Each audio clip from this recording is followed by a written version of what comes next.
you hungry? I'm hungry. So in lesson number 8, what we're going to be doing is taking a look at food. All the different resources that we have that we can purchase and take into a wilderness environment. We can have ready for disaster readiness. And I'm also going to walk you around and show you my 3 most favorite edible wild plants that you can find nearly anywhere and utilize for survival. Hey, so let's talk about a couple of choices that we have that we can buy that is ready for us as it relates to outdoor survival readiness, survival, and stuff of that nature. One is a freeze-dried option. Another is a dehydrated option. I want to talk about both and why, in my opinion, one is better than the other. So, not this particular brand, but this is a good brand. Freeze-dried foods, this is a Mountain House brand in particular. Typically, when food is freeze-dried, it does 2 things. It retains most of the taste and most of the nutrition. Therefore, if you can find freeze-dried food, it's going to be more palatable to you, and the reason we're eating in a survival situation is to gain nutrition and sustenance, not just to be eating for morale, right? But the fact that some of the taste is retained, or most of the taste is retained, is going to be beneficial in a freeze-dried food. Here's the issue. A Mountain House meal like this is more expensive than a similar dehydrated meal. So let's talk about that, because that might be something of concern as well. So this is actually survival food. And again, I'm not saying that you should get this brand. I don't even know if this company is still in existence actually. But the point being is that these are dehydrated meals, and what you can see here in this one bucket, for a family of 4, you have 90 servings. So if every person is getting 1,000 calories, then you've got enough food right here in one bucket for 15 days for a family of 4. That's the thought process. It makes it easier for you to pack. This is something that has a 20-year shelf life. That's 20 years that you can leave it on a shelf. So if you buy it, then you can utilize it within that first 20 years. And quite frankly, most people realize that this stuff lasts longer than that. But to make it as nutritious as possible, then use it within that first 20 years. Now, again, this is the less expensive option. But again, when you eat that one meal for you, you're not going to get as much nutrition as you are in one meal with a freeze-dried option.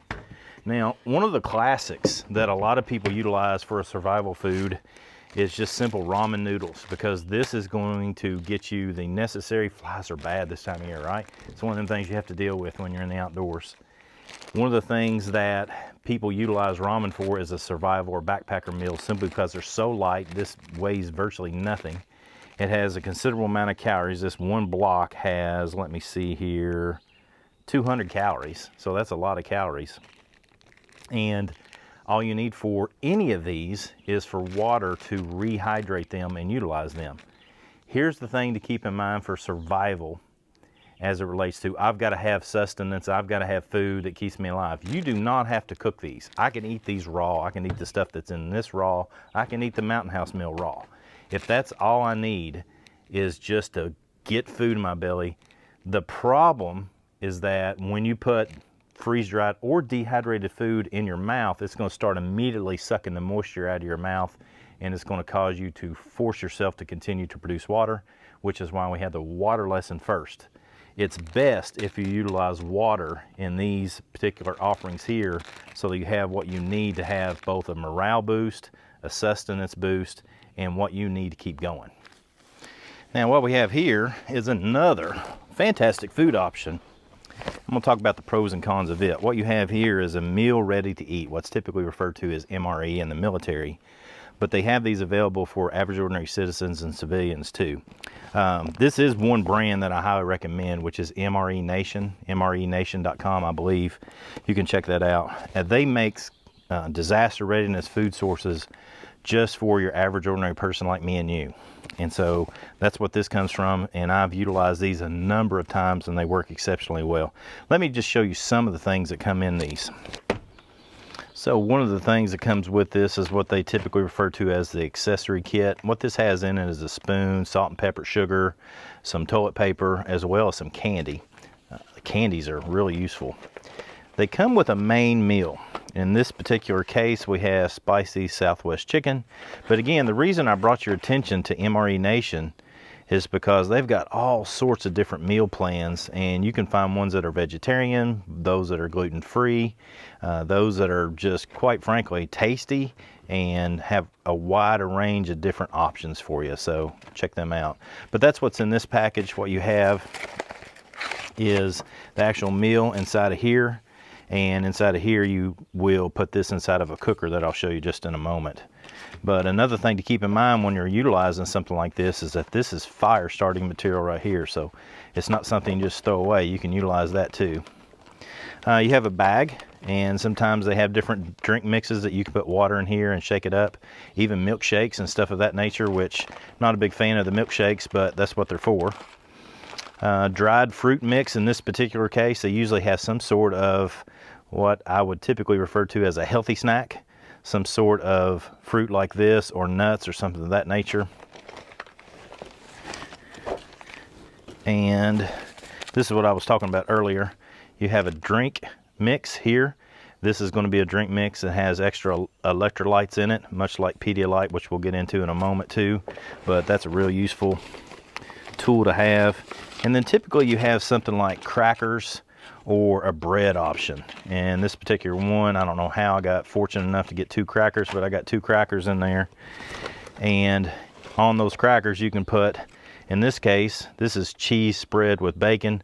Oftentimes they'll have peanut butter, sometimes jelly. And again, you can customize the ones that you want and get in there. Got an extra something there. Oh yeah, here's the jelly too. So they have strawberry jam in here for you. This will give you a lot of calories to get energy when you need it. And the last thing I want to show you is the heater. And I want to caution you about this heater, okay? So this heater, what you do is you put water, and it's got very clear directions. Look at these directions right here. This is very important. Fill to between these lines, okay? If you look at this and go, okay, I need a lot more water, or you don't put enough water, the heater does not work. So the way this works is that you open this up, you put your water in there, and when I say water in there, just to that line, because this right here is the heater. And you put your meal down in there, because that's going to be the actual cooker that's cooking the meal. So you want to make sure that that heater doesn't get bunched up like I just bunched up there. Spread it out on the main meal, because once that gets hot, that gets hot. And what we do, it works really well, fold this back over, stick it back in its original container, because that will retain all the heat. And then prop this up and let it cook.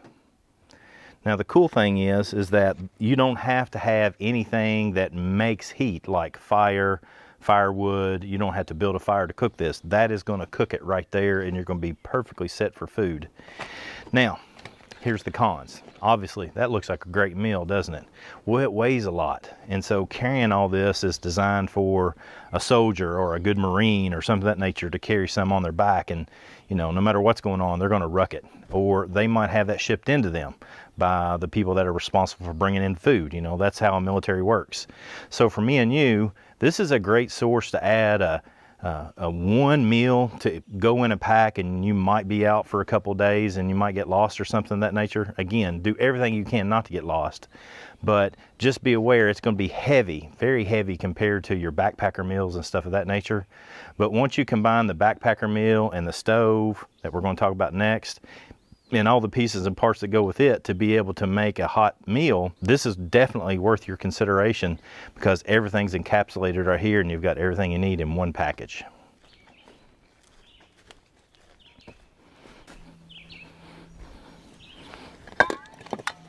What we want to look at now are a couple of different options for you as it relates to small stoves that you can utilize in a survival situation, and particularly for use in backcountry setting where you can put something in your pack and carry it. The first one is a Jetboil. It doesn't have to be this brand. There's a couple of different manufacturers. Matter of fact, MSR is another manufacturer that makes stoves like this. But what you utilize is an isobutane canister that you screw on the bottom. Basically what you have right here is a gas eye, and you put your cup on top of this. Now what this is utilized for is to boil water. It's not a real useful apparatus to cook food into. It's basically just to boil water, make some coffee, tea, utilize the boiled water to put in your backpacker meal or something of that nature, and it works exceptionally well. You can go from having a stove in your pack, out, boiled water, put into your meal in less than 5 minutes. It doesn't take very long at all. So if you're looking for expedient use, then I suggest this. Here's the problem with this. Isobutane doesn't work real well in cold weather. And so if you have one of these and you're going to utilize it in cold temperatures below freezing, then what you want to do is, before you use this, put it in your jacket so your body heat will warm it up. Sometimes people put these in their sleeping bags at night and warm them up so they can utilize them in the morning. And that way you actually warm the canister up. It's not dangerous, it's not going to catch fire or anything of that nature. But because the vapor is what catches the flame and ignites and utilizes it in the system, you have to have the vapor in there warmed up. So you can do that with body heat. Now the way these work is they have a valve on the side just like you do a gas stove, and you can hear the gas coming out. And this is an igniter just like a grill. I can tell you from experience that oftentimes those clickers don't work after you use them a lot. So I always make sure that I have a lighter for me if I'm going in the backcountry.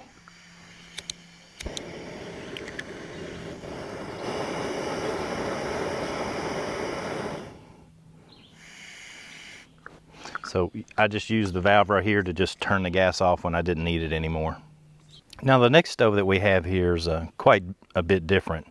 It has a fuel canister bottle here and has a lock on it so that you don't mistakenly let that come off. What you have here is the actual burner, and then right here what you have is the pump. So the first thing you do is you take the pump, you stick it down in the bottle, and you secure it to the bottle. And you want to make sure that's good and not over tight, but tight, just hand tight. Next part is you take the burner, and this is the part right here, believe it or not, is where the liquid fuel is going to go in. Put that on there, clip it on right here. And now what you have is a nice setup. And I always like to move it around until I get everything really good and steady. So then when I put a pot on this, it's going to be flat, which is what I have now. So what we do from here is we're going to pump this up, and there's so many different manufacturers of these, you just need to follow their directions. You're going to pump this up to build pressure in the bottle. That's going to push gas down in here, and then you follow a certain set of procedures to get that lit, and then you basically have a gas stove. And in that, you have a fantastic cooking operation. Now, the beautiful part about this apparatus is that it's not susceptible to cold weather. It works really well in cold temperatures. Here's some problems with it though. You've got liquid gas, so you've got to make sure you get that top on there every time, or you'll pour that into your pack or wherever it is, the back of your car or truck or whatever it is, and that's a problem. It has a little bit bigger flame, and it heats up underneath as well. So that's why they have a shield. So you always want to put a shield under this, particularly if you're using it on the forest floor. Clear all the debris away from it so that you don't catch anything on fire. And it also comes with a windshield that keeps wind from going around that I didn't set up for today. But that is a very useful tool. I love using mine. I've utilized this stove right here for almost 30 years and it's fantastic. So keep that in mind and you'll choose the one that's best for you. All right, so let me talk about some of the things that I like to carry with me on the move. First off, Pedialyte. They make another one called Pedialyte, but anything, this is the most cost-effective electrolyte additive that I think you can find, and you can find it nearly anywhere. I'm a big fan of carrying powder simply because you don't have to carry around another container that has liquid in it you might lose. So in this particular case, you've got somebody in your crew that's getting dehydrated, lost a lot of nutrition, lost a lot of electrolytes, and needs that mineral, you need to add that back to them. You can put this in a canteen of water or a bottle of water. They're going to be much better off. Some sort of power bar or protein bar or some variation of it. I'm a big fan of these. I'm not a big fan of those that have chocolate in them because they melt in the summertime, and in the wintertime they get frozen and they're hard to chew. So get something that's going to be a mash of different materials. Cliff bars are really good choices for that. Those RX bars are good, but they also get frozen in cold weather. If that happens, just put that underneath your armpit or put it in one of your pockets so that your body heat will warm it up. And that way you can warm that up and it gets to where it's chewable again. And that way you can get the nutrition. Again, these are things that I carry with me on the move.